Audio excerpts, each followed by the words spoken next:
ایران اسرائیل جنگ بندی کی کوششیں، اقوام متحدہ کی سلامتی کونسل کا اہم ہنگامی اجلاس، سیکرٹری جنرل اینٹونیو گوتریس کا فوری جنگ بندی کا مطالبہ، کہا ایران اسرائیل کشیدگی کو بڑھاوا دیا گیا تو یہ پھر جنگ کسی کے قابو میں نہیں رہے گی۔ ایران بارہا جوہری ہتھیار نہ بنانے کی یقین دہانی کروا چکا، کشیدگی کو اب مزید بڑھنے نہیں دیا جا سکتا۔ ایران پر حملے سے متعلق فیصلہ 2 ہفتے میں کر لوں گا، امریکی صدر ڈونلڈ ٹرمپ نے کہا کہ ایران سے بات کریں گے، دیکھتے ہیں کیا نتیجہ نکلتا ہے۔ زمینی فوج اتارنا آخری حل ہوگا، پاک بھارت جنگ رکوانے پر اپنے لیے نوبل انعام کی فرمائش بھی کر دی۔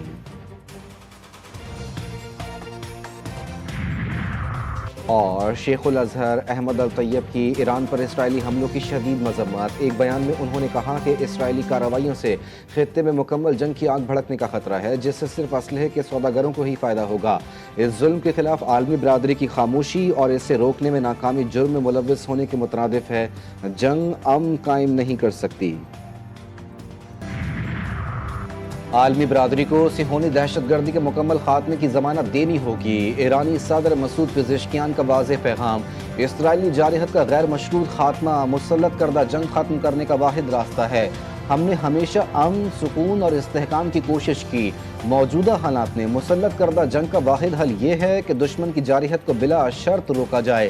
ہماری جوابی کارروائیاں نہ صرف زیادہ سخت ہوں گی بلکہ دشمن کے لیے انتہائی افسوسناک بھی ثابت ہوں گی۔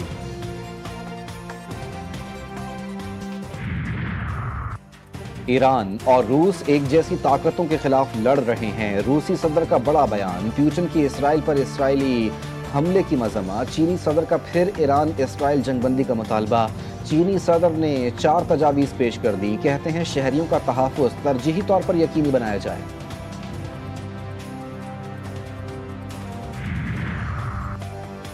پاکستان مشرق وسطی میں امن کی ہر کوشش میں تعمیری کردار ادا کرنے کی کوشش میں تیار، وزیر اعظم شہباز شریف اور امریکی وزیر خارجہ کے درمیان ٹیلی فونک رابطہ، ایران اسرائیل جنگ پر تبادلہ خیال، وزیر اعظم کا ایران اسرائیل بحران کے پرامن حل کی ضرورت پر زور، شہباز شریف بولے ٹرمپ کے پاکستان سے متعلق مثبت بیانات جنوبی ایشیا میں امن کے لیے حوصلہ افزا ہیں، پاکستان بھارت سے تمام تصفیہ طلب امور پر بامعنی مذاکرات کے لیے تیار ہے، امریکی وزیر خارجہ نے پاکستان کی انسداد دہشت گردی کی کوششوں کو سراہا، کہا پاکستان ایران کے ساتھ قریبی تعلقات رکھتا ہے اور موجودہ بحران میں امن کی کوششوں میں مؤثر کردار ادا کر سکتا ہے۔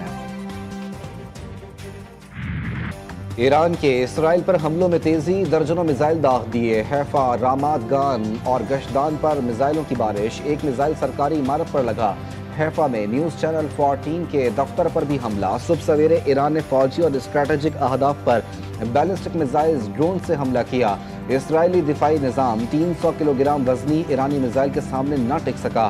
اسرائیل کا سائبر سیکیورٹی ہیڈ کوارٹر تباہ، متعدد اسرائیلی زخمی، کئی عمارتیں ملبے کا ڈھیر، گاڑیاں تباہ، عراق سے اسرائیلی طیارے کے فیول ٹینک کے ٹکڑے ملے۔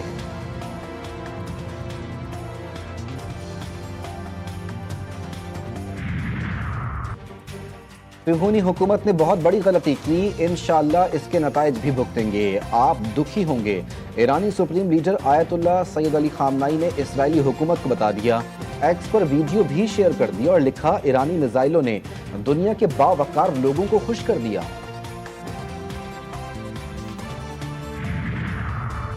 اسرائیل کا ایک بار پھر ایران کے دارالحکومت تہران پر فضائی حملہ، اسرائیلی فوج کے مطابق ایران کی اہم جوہری تنصیبات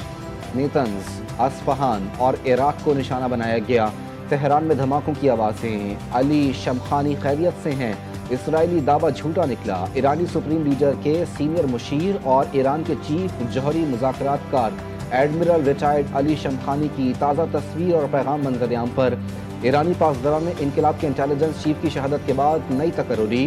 شہید سربراہ جنرل محمد کاظمی کے بعد جنرل مجید خادمی انٹیلیجنس چیف مقرر، جنرل خادمی وزارت دفاع میں انٹیلیجنس پروٹیکشن آرگنائزیشن کے سربراہ رہ چکے۔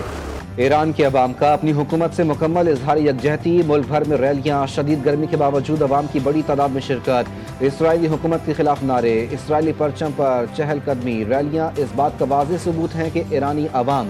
وطن اور قیادت کے ساتھ یکجہتی میں متحد ہیں، ایرانی قوم مشکل حالات میں بھی اپنی قیادت کے ساتھ کھڑے ہیں، عراق، لبنان اور یمن سمیت کئی ممالک میں ایران سے یکجہتی کے لیے ریلیاں۔